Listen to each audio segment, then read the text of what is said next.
Hello and welcome to the Haaretz podcast. I'm Alison Kaplan-Summer in Tel Aviv.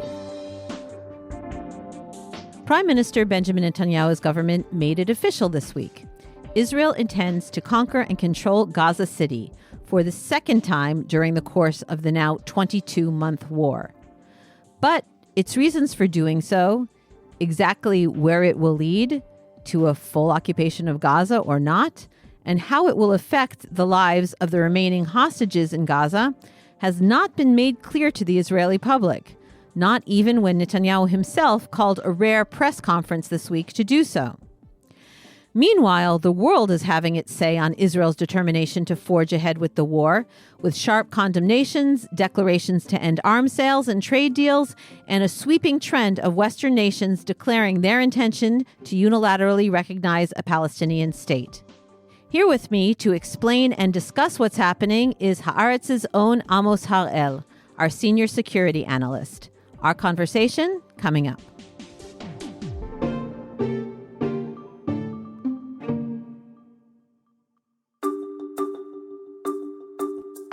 I'm Esther Solomon, Editor-in-Chief of Haaretz English. Around the world, the fight is on to preserve critical and independent media. Haaretz, Israel's oldest newspaper, upholds its long tradition of accurate, committed, and incisive journalism, refusing to bend its reporting to pressure from any government or leader. A digital subscription to Haaretz gives you up-to-the-minute news and analysis in English from journalists who live Israel's reality and are committed to covering the Middle East and its global repercussions. At the same time, your subscription supports the cause of a free press that holds the powerful to account in Israel and around the world. I invite you to become a subscriber to Haaretz now. Just go to Haaretz.com and use the code Haaretz10, that's Haaretz with the number 10, for 10% off an annual subscription. Amos Harel, welcome to the podcast. Usually your busy schedule means that we speak by phone, but it is a treat to have you here live in the studio today. Thanks for inviting me. Amos, before we get into the whys and hows of it all, can you tell us, as far as you see, what exactly is happening on the ground in Gaza City? Has this offensive to conquer the city that the cabinet took last week actually begun? Are we still waiting for it? Actually, not a lot is going on from an Israeli perspective. The death and the suffering continue on the Palestinian side. There are airstrikes. There are still incidents around the places where the GHF, the Gaza Humanitarian Fund, delivers aid. But other than that, there's not much movement on the ground. You can see, I hope that it remains so, but there are many announcements about Israeli casualties for quite some time. And that has to do with the fact that they're not moving forward. Actually, they're more or less static. And I think that Hamas itself was more consumed or occupied by the discussion over the aid. There was the whole famine crisis a few weeks ago. Then Netanyahu, on Trump's orders, opened the gates to the aid trucks. And this is what Hamas was consumed with for quite some time. So there was less fighting. This could change as we speak. But right now, there's no movement. Then there's the whole discussion about Gaza City. Should it be conquered or not? As you know, the cabinet decision on Thursday night, they had a 10-hour meeting, of which I'm told Orit Struk spoke for almost an hour. I spoke to some members of the IDF who were exhausted even on a Saturday night from the whole affair. And as you know, the Prime Minister pushed forward his plan for the occupation of Gaza City. Not the whole strip at the moment, but the most significant enclave that Hamas is still holding to, which is Gaza City. You write, Amos, that Israel Defense Forces Chief of Staff Eyal Zamir is convinced that a more limited plan is better and that the far-right parties which demanded the move into Gaza City, presumably ahead of conquering the entire Gaza Strip, doesn't think it goes far enough. So can you explain exactly what each side wants to happen? So there's a spectrum of views here. Netanyahu is somewhere in the middle, and as usual, he's more influenced by what the far right is saying because he needs those messianic partners in order to remain in control, in order to remain in power. And that's the number one priority for Netanyahu for a long time. It's not about ideology. I have a long time debate with Aluf Ben, our editor-in-chief, who thinks that this is all strategic. My view is that that he's playing it by ear and that he's improvising in order to stay in power. Anyway, what the army essentially is saying is, look, we tried this operation in which we took control of 75% of the Strip. That happened between March and then May and then July. We've pushed them into 3 small territories, one in Gaza City, one the refugee camps in the center of the Strip, and one in the Mouassi area on the Mediterranean coast in the southern part of the Strip. What they're essentially saying is, we know that this hasn't helped us reach a deal. That's, in my view, that's mostly because Netanyahu wasted the opportunity. And since you demand more action from us, let's increase the siege over Gaza City, but not try to occupy it fully. Why? Because it will take many months, because it will require calling in hundreds of thousands of reserve soldiers who are already exhausted by the whole war, and because it would mean more casualties, whether it's soldiers and whether perhaps it might also endanger the lives of hostages held in Gaza City. So this is essentially what Zamir is suggesting. Netanyahu, of course, doesn't want to hear about it, and he's already saying, we're calling the shots, the army's job is to follow orders, and therefore the decision was made, and the army should prepare for invading Gaza City. Will it actually happen? Hard to say. Much of this depends on President Trump. If Trump is fed up with the whole matter and tells Bibi finally no, then that would be a different matter. If not, for the time being, it seems there's a carte blanche. Trump keeps repeating it's Israel's problem. Israel should do what it wants. It seems like there is a carte blanche. Yeah, I've said it a couple of times. The strange phenomena here is that whenever Trump and Bibi meet, Trump enters the room with his own views and then comes out with Bibi's policy. This happened time and time again since Trump was reelected to president, and Netanyahu somehow enjoys this power over Trump. We saw that already during the Iran war as well. The fact that he persuaded Trump to give him the green light and then even persuaded him to join in the attack on Fordo. So that's an important matter. Yet, at one point or another, I think the president will be fed up because there's no victory in sight. The suffering continues, and he keeps facing questions from within, also from the GOP, from Republicans. Where is this going? Why are we as Americans contributing to this suffering? In the long run, I don't think that Netanyahu has all the time in the world. But as usual, Netanyahu is playing for time. We had an extremely weird press conference by Prime Minister Benjamin Netanyahu, to say the least, yeah. on Sunday night. He didn't seem well. I don't know what your impression was. He doesn't seem well for quite some time, I think, yeah. He's supposedly explaining and justifying this cabinet decision. He's constantly asked by the journalists, why is this takeover of Gaza City different from the previous takeover of Gaza City? In the past, you said if we conquer Rafah, we've won the war. That was a long time ago. That was May 24, more than a year ago. So what will be different or work this time that didn't work before? He didn't really have an answer to that. No, I don't think he cares so much about the criticism. It's mostly this press conference. There was one in English and one in Hebrew. When he talked to the Israeli press, it's about his base. He no longer tries to explain himself to the large number of Israelis who disagree with his positions. It's about, again, as I said, it's about survival.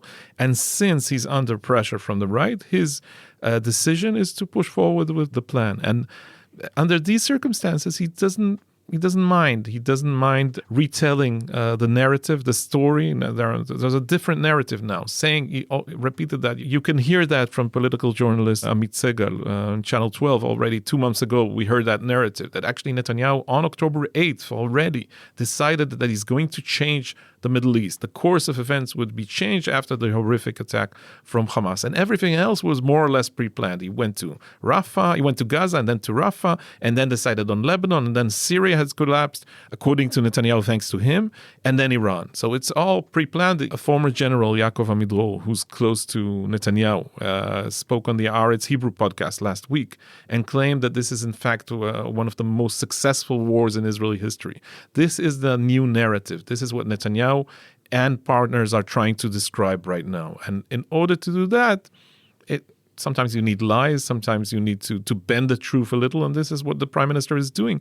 And he no longer cares about the truth. The best example for that was a specific event, those questions about Shas leader Aryeh Deri and the fact that he called on yeshiva students not to enlist in the army in any way.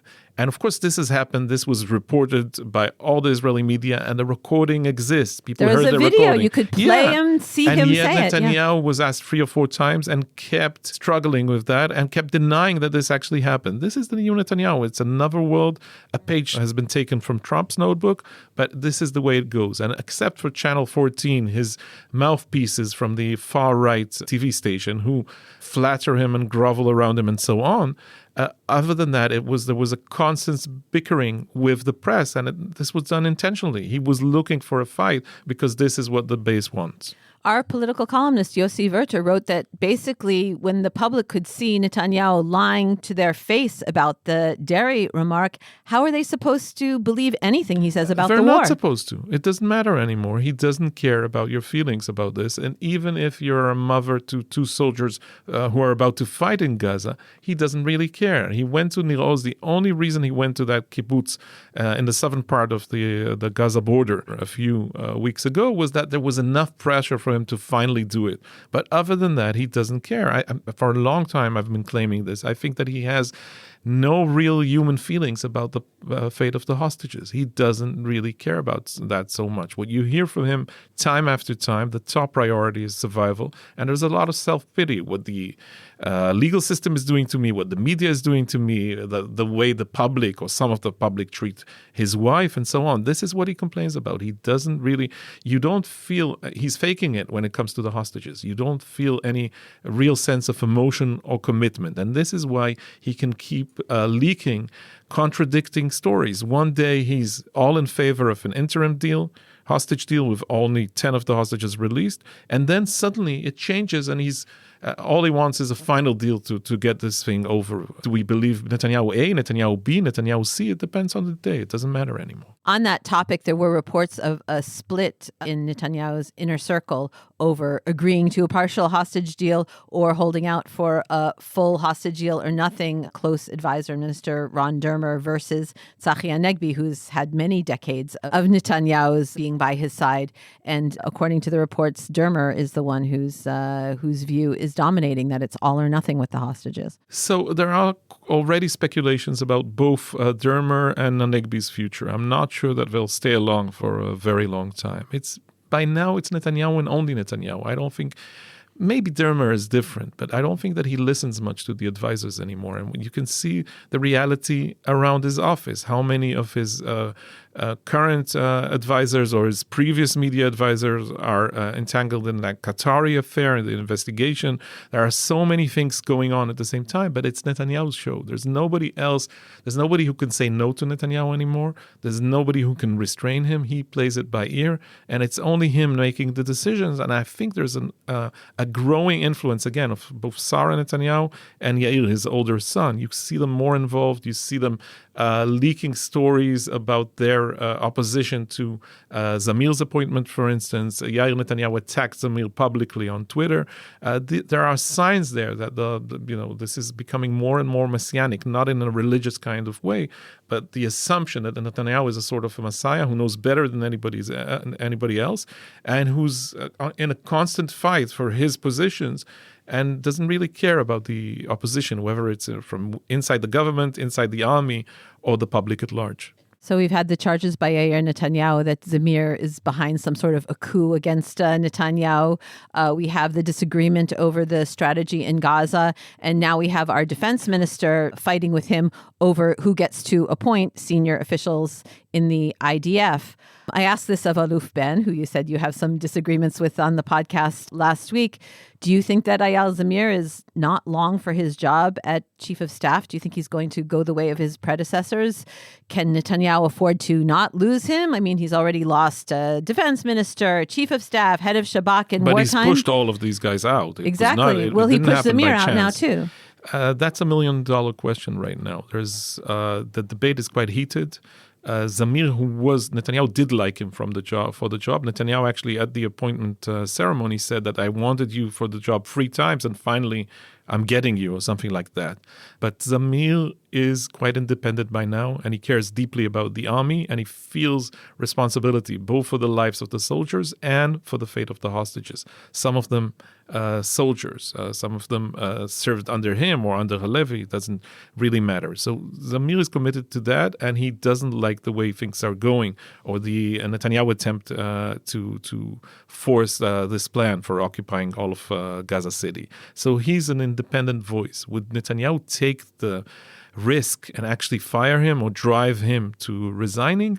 It's the new Netanyahu. Had you asked me that 5 or 6 years ago, Netanyahu never liked the chiefs of staff. There were always, if you remember, even in the late 90s, when Amnon Lipkin-Shahak was the chief of staff, appointed by the previous government and serving under Netanyahu, there was daily friction between the two of them. And once Lipkin-Shahak ended his term, he went into politics in order to defeat Netanyahu in 99. So this has been a long time going, and yet this is the new Netanyahu. He's a lot of this is... We can make a list of the former chiefs of staff who have gone into politics trying to get rid of Netanyahu. And even if they're not actively into politics, they're part of the protest movement in recent years, almost all of them. And the reason, first of all, they've worked with him closely and they know what he's about. But for Netanyahu, right now, what I claim, again, I'm not a psychologist, but there's a new Netanyahu here. It's a very different Netanyahu than the one we saw before October 7th. He's in power for 22 months after this terrible fiasco that happened on his watch. So he's willing to fight. He wants to survive by any means necessary, and he'll do whatever it takes in order to stay in power. And that's different than before. Think of Iran, for instance. For 20 years, all of those chiefs you mentioned, and also previous Mossad chiefs and so on, said he's a coward. He's never going to do that. He's never going to risk an attack in Iran because it's going to get messy and he doesn't want to get blamed for that. He'll use the rhetoric against Iran, but he'll never implement the plan. Well, he did. And he did a lot of things. He ordered the assassination of Hezbollah. He ordered an attack inside Lebanon.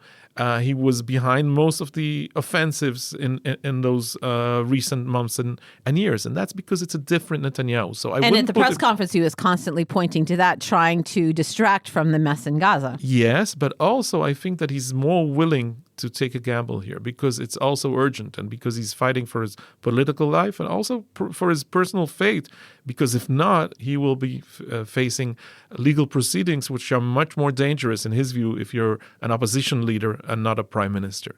So if in his view Zamir is the obstacle, I can't rule out a scenario in which he tries to fire Zamir or pushes him into resignation, in spite of the fact that the public would not like that. It's a very dangerous gamble because in the end, this could mean for the first time objectors inside the army, especially reservists.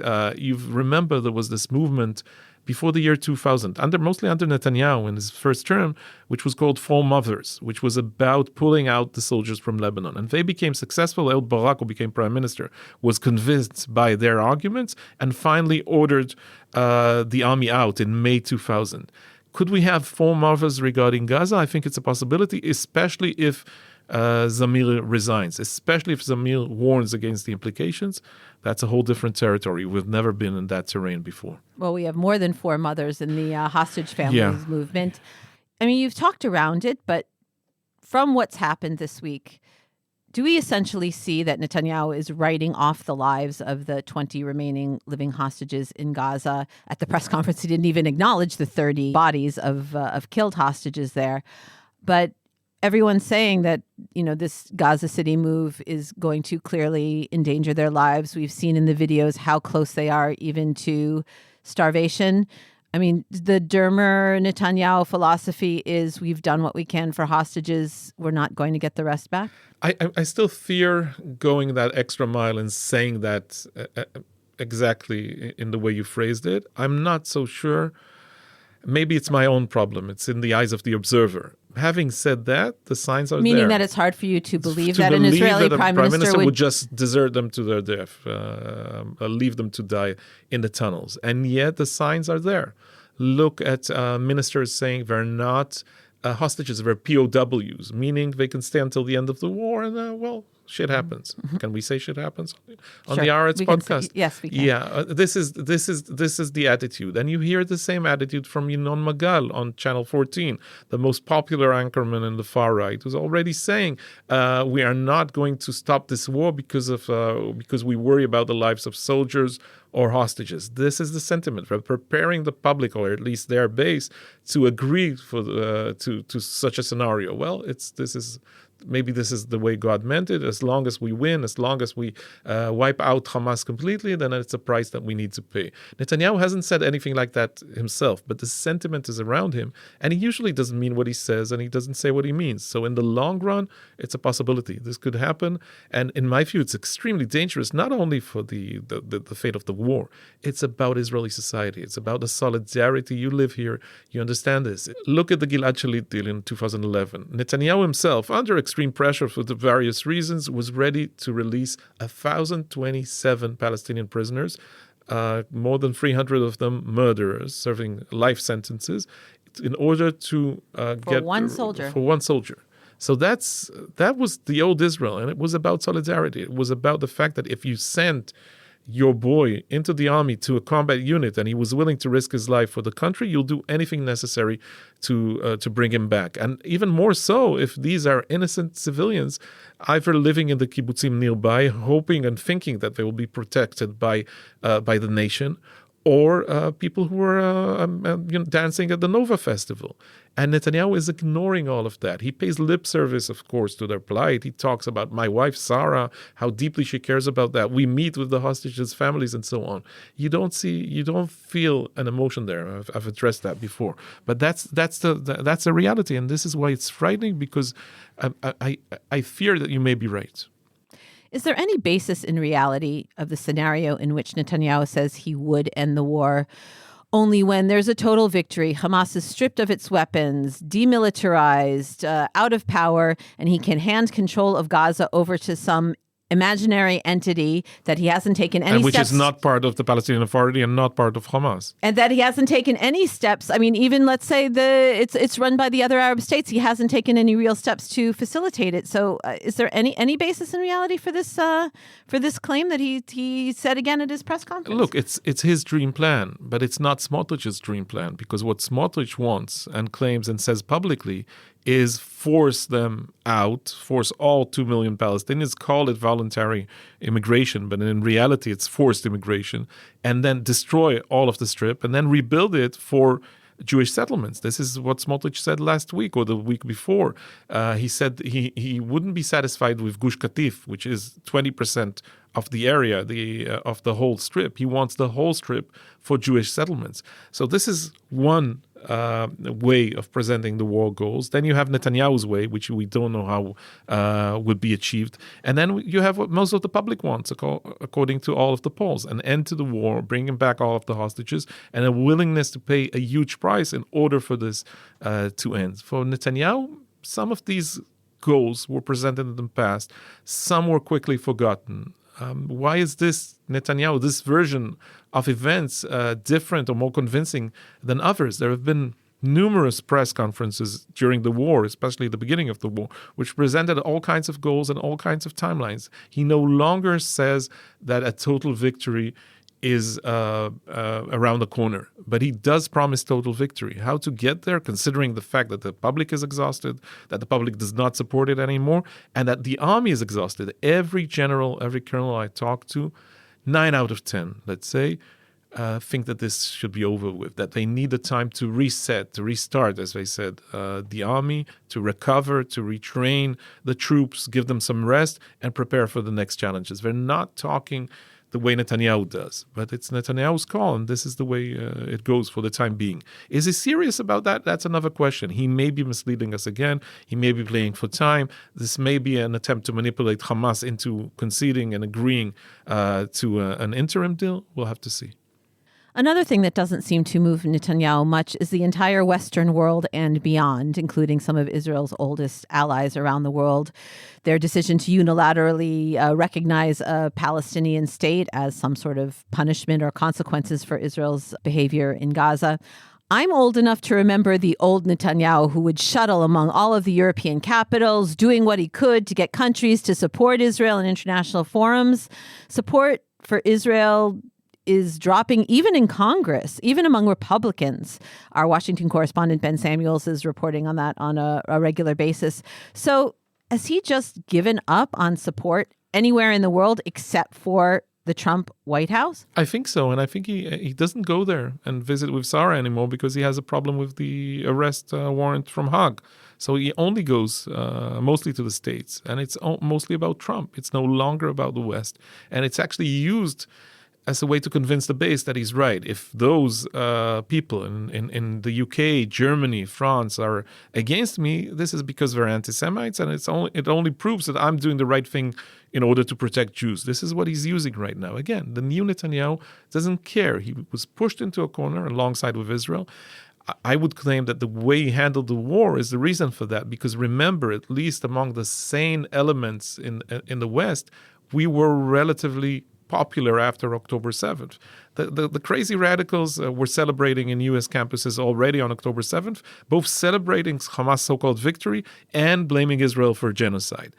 The others, liberal, conservative, and so on, politicians, prime ministers, were relatively pro-Israeli at that time. Even now, some of the criticism is quite mild considering what is done in Gaza. And yet, Netanyahu no longer worries about that. It's not part of the calculation.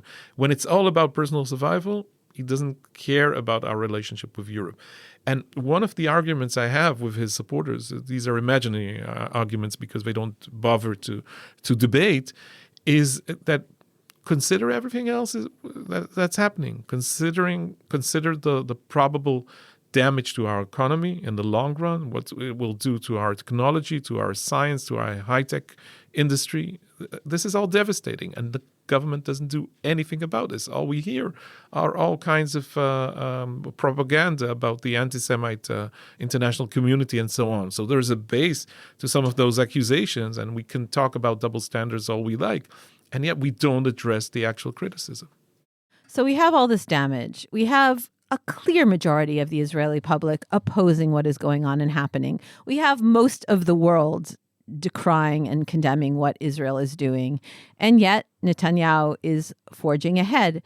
So I theorize that he's encouraged by the fact that despite the polls, despite the crowds at the demonstrations, despite the public sympathy for hostage families in the media and beyond, no one, including the political opposition, who we don't hear much from, is having much of an impact. And so we don't see a way that anything is going to stand in the way of this man doing what he wants to do.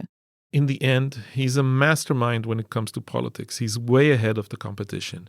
And unlike his challengers, he has nothing and everything to lose. I mean, for him, this is, there's a clear and present danger, which is him losing office, becoming less popular, not being able to use the state funds for his family's adventures, and facing a much more problematic legal terrain, considering the way the judges treat him right now, considering the fact that the court is in recess every second week or so, considering the fact that his cross-examination will only start in late September. These are the things that he cares deeply about, more than what he talks about, him being the great protector of the Jewish people, him defending Israel against the dangers and so on. And when it comes to that, when it comes to a very specific goal he has, which is staying in power, and the willingness to do anything necessary in order to remain there, then he's, again, as I said, he's ahead of the competition. Will that actually end in an invasion of Gaza City? These may be the limits of my imagination. I'm not sure we're there yet. I think he's playing with the idea, as usual. He will make the decision after the last minute. He keeps his options open, and we'll have to see. But this is a very, very dangerous situation we're in, because, again, he's consumed with his own fate more than he is with the future of Israel or defending the country. I hate to try to grab on to any glimmer of hope I can. There is some talk, though, of Egypt talking about finally, they call it freezing arms to Hamas, not demilitarizing them, but taking away some of the arms. There are still some diplomatic efforts for some kind of negotiated deal. Is there any hope within this very depressing scenario? I've stopped talking about optimism quite a long time ago, because not so long ago, but in recent months, what we saw was every time Netanyahu creating higher hopes among hostage families and among the public at large whenever he went to visit Trump. And every time something went wrong and nothing was achieved. So I've stopped talking about optimism. Something that we may have guessed from the beginning happened, which is that in recent days, both the Qataris and the Egyptians, who both want a deal to be struck, are resuming pressure on Hamas to come back to the negotiation table. As we speak, a Hamas delegation will go to Cairo, and perhaps an Israeli delegation a few days from now would visit Doha. I wish I could say something positive about that, but for the time being, this doesn't seem to lead to a deal. As usual, and I'm sorry I'm repeating myself, this depends on Trump. If Trump finally is focused on this, and if Witkoff is sent with an order, bring me a final hostage deal, then Netanyahu would not have a lot of room for maneuvering, and perhaps even Hamas would be affected by that. If not, we're stuck in the same situation, and there's a growing danger that in the end Netanyahu will get what he claims he wants, which is the occupation of Gaza City. Amos, can't say that I didn't try to end on some sort of hopeful I'm sorry. note. It's fine. We have an obligation for saying the truth.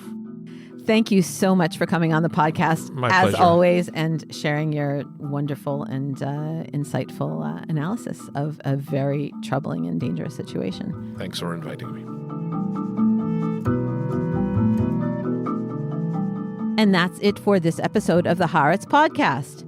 Thanks to my guest, Amos Harel, and to producer and editor, Nara Malkin. If you'd like to continue to listen to this podcast and make sure that you never miss an episode, please subscribe on Apple, Spotify, or wherever you get your podcasts. And if you like, leave us a 5-star rating. That way more people can find us. And to keep up with all the latest news on Israel, the Middle East, and the Jewish world, don't forget to subscribe and follow Haaretz.com. I'm Alison Kaplan-Summer, and until next time, shalom from Tel Aviv.